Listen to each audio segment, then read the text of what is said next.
Hi, my beautiful kings and queens. Welcome back to my channel. So, kings and queens, your girl is back with another word today.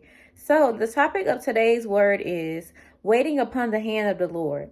So, Psalms 27 verse 14 says, wait on the Lord, be of good courage, and he shall strengthen thine heart. He says, he shall strengthen thine heart. It says, wait, I say, on the Lord. So God says, he says, wait on him. He says that be of good courage.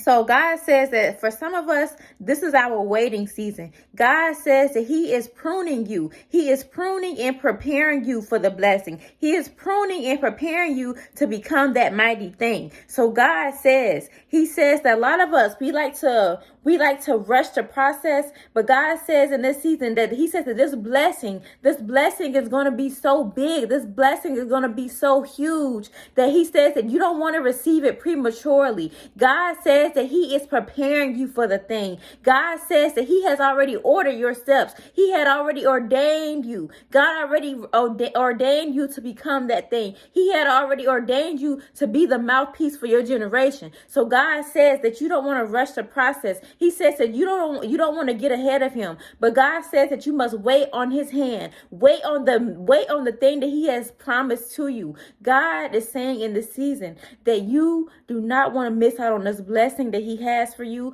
But God says that a lot of us like to make our own decisions. But God says when you step into his kingdom, God says that now that you are a part of his kingdom, God says, now that you have put aside your flesh and you have given him your spirit, God says that you must move when he tells you to move. God says that you cannot make your own decisions in this season, but you must wait upon the hand of the Lord. God had already ordered your step. God had already ordained you to become that thing. So, kings and queens, you don't want to receive that thing prematurely.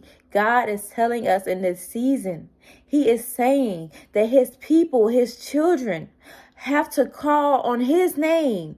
God says that we have to answer to one person, and that is him.